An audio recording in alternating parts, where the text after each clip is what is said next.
It is December, and we have these stories for you in this VA News. This energetic Army veteran is VA's new director of the National Center for Women Veterans. The Army Old Guard remembers November 22nd, 1963.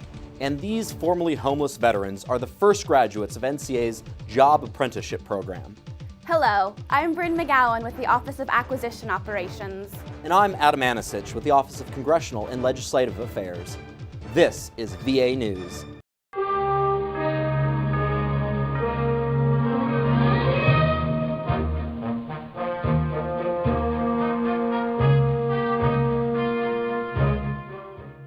Congresswomen Loretta Sanchez and Jackie Walorski, the co-chairs of the Women in the Military Veterans Task Force, recently hosted the 11th Annual Breakfast for Women Veterans.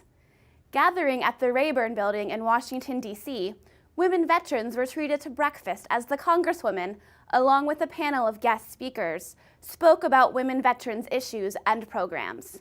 Today we're really here to listen to our panelists and for you to ask questions and for us to really develop that circle of influence using each other's strengths to get this across America and to move our women veterans up.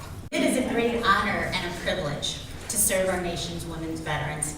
I come to work each and every day motivated to make a difference for our 2.2 million extraordinary women veterans whose services span multiple generations and eras of war and peace. They add to the richness of our nation's security, our history, and our present state of security. Among the panelists were Elisa Basnight, the new director for VA Center for Women Veterans, where she serves as the primary advisor to Secretary Shinseki on programs and issues as they pertain to women veterans.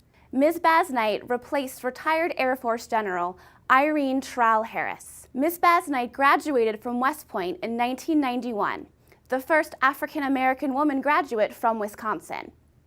Her service in the Army has contributed to her lifelong passion to helping others.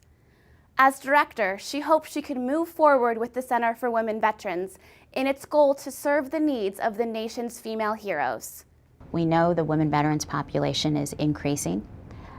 We are seeing the numbers rise, and so I want to make sure through my tenure that we are connected with the women veterans population. We know and they know that we are listening, we are partners working together, and that we are here to serve our women veterans. Americans old enough to remember the dark days after November 22nd, 1963, the day JFK was assassinated in Dallas, have vivid memories of that day. Those alive can tell you exactly where they were and what they were doing that day and the days that followed. Imagine the memories of the members of the Army's Old Guard on duty at Arlington National Cemetery during the days following JFK's death. The American Veteran found some of those Old Guard veterans. This story appears in The American Veteran, released this week. On the weekend before Thanksgiving 1963, tens of millions of Americans sat glued to their television sets as the funeral of President Kennedy unfolded before them. The sudden loss of the young president, a decorated war veteran, brought waves of shock and grief to the American people. But in the days that followed, a solemn pageant of military grandeur helped heal the shattered nation. For the troops who made it happen, it was a prolonged battle of will and endurance. It was 4 days of the most intense pressure I've ever worked under. Tom Reed, an Army captain with the Old Guard at the time, was ordered to organize the gravesite ceremonies for the funeral. Today, he lives in retirement, struggling with the effects of Parkinson's disease. So everybody who was involved knew what to do. Tom has proud memories of the role he and his fellow guardsmen played in history. It was a watershed event in my life. I wanted to memorialize it in some fashion. Tom Reed's book, Their Finest Hour, is the result of that ambition. It contains the personal accounts of 22 old guardsmen who took part in the state funeral. One of them is former PFC Arthur Andy Carlson, now retired and living in Alabama. Tom explained what he was doing and just wanted me to, if I would, talk with him a little bit. And then he said, "Can you write this down?" Carlson's assignment during the funeral was to handle the riderless horse Blackjack, symbol of a fallen leader. Blackjack was a very aloof horse. He didn't like people or horses. He'd been a wild young horse in his youth. And he got spooked right before we moved to the White House, the first day of the state funeral. And he just showed out and acted up, and he acted up the rest of the time. He was fighting a losing battle with a 1,000-pound horse. And he had very specific places he had to take that horse. That horse had to go. And he didn't have any interest in going where Andy was going. He was the youngest man with a position of responsibility in the funeral, and he performed his duties masterfully, better than anybody I can imagine. He did it with grace. He made it look easy. I didn't know what was going on around me. You have a job, and when times get tough, you just focus on your job. But now, after hearing these other stories about it all, I have tremendous respect for all those guys and what they did. I had the simplest job out there. All I had to do was lead a horse. All of the nation's military service units and service academies were represented at the funeral.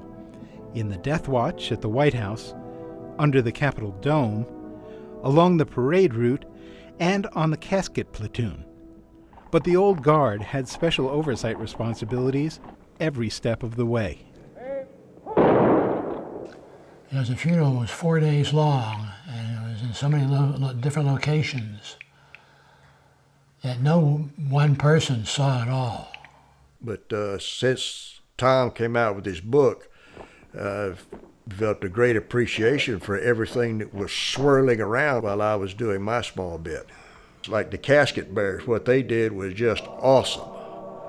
The riders, what they did. The officers trying to coordinate everything, making snap decisions left and right, and making it all flow seamlessly. 50 years later, dozens of Old Guard veterans returned to Washington, D.C. for a reunion. Sure, do you mind if I give you a hand? Led by Tom Reed, they laid a wreath at the gravesite of their former commander-in-chief, where an eternal flame ensures that he will never be forgotten, nor will the troops he commanded who brought him here to rest.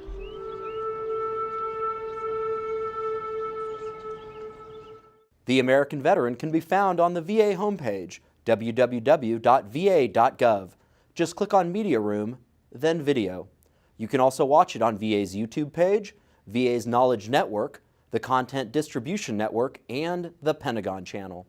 13 formerly homeless veterans, the inaugural graduates of NCA's Homeless Veterans Apprenticeship Program, recently had one of those seminal days that change life forever.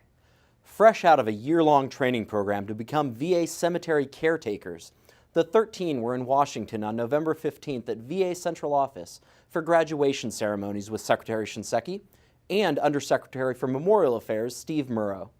VA's commitment is about deeds, not words. This is our demonstration that we care. Ending veterans' homelessness requires our having well-thought-through plans to address housing, healthcare, counseling, education, and employment. And hopefully in the last year, you've been able to see much of that in action. We're here today because each one of you chose to seize the opportunity that was offered to you.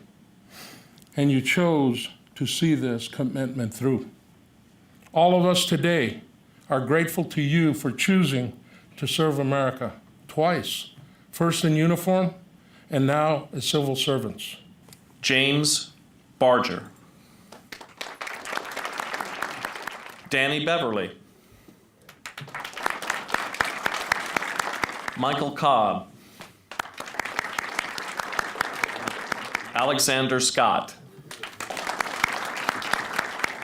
Juan Colon Fuentes. Jose Montes Tello. William Oser. Brian Taylor. Devin Antrim. Curtis Jackson. Eduardo Rocha. Francisco Zapas. Congratulations, graduates, class of 2013. Let's give them another round of applause.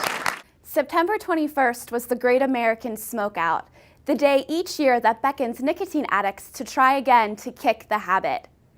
Many VA medical centers promote the day for employees and veterans to pledge an end to their smoking.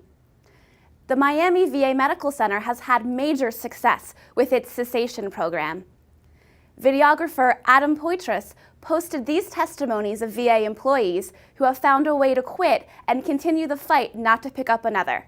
Please stop smoking. That's the best thing you could have ever done.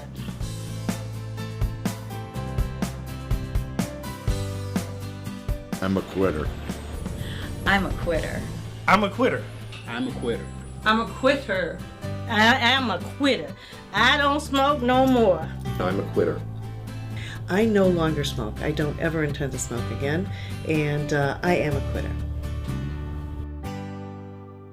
The VA Office of Information Technology wants to hear from you. The annual IT Customer Satisfaction Survey is now underway, and it's a chance to provide your customer feedback to OIT. IT is at the heart of everything VA does to support you as you serve veterans. From maintaining secure electronic patient records to providing greater access to quality health care, to mobile applications that help track and eliminate veteran homelessness. We spoke with Charlie Warner from IT's Customer Satisfaction Improvement Group about this year's survey and the importance of customer feedback. VA employees are our customers, and so we want to understand from them how well we're doing.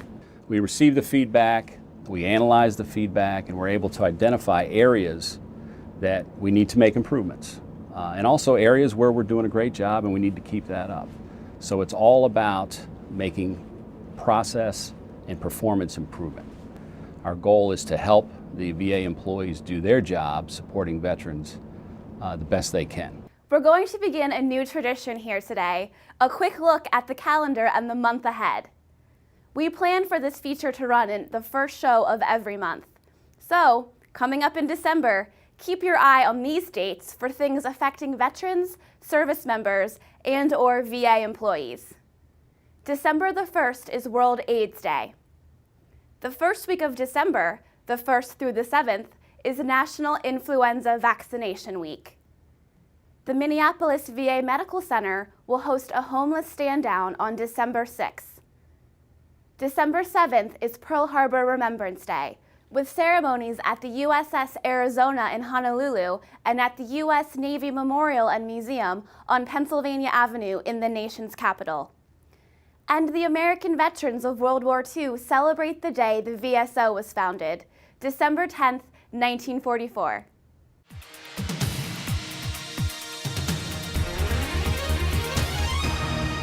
Did you know?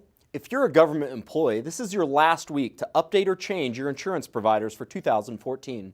Just click on the Insurance tab, then Open Season. This year, OPM has put together a series of webcasts that you can view to help you with much needed information on the benefits available. Along with these resources, VA recently held an Open Season Health Benefits Fair for employees to learn about the changes to health insurance, including new offerings in dental and eye care. That's our show for this week. Thank you for watching. I'm Adam Anasich. And I'm Bryn McGowan. Have a really good day and a better tomorrow.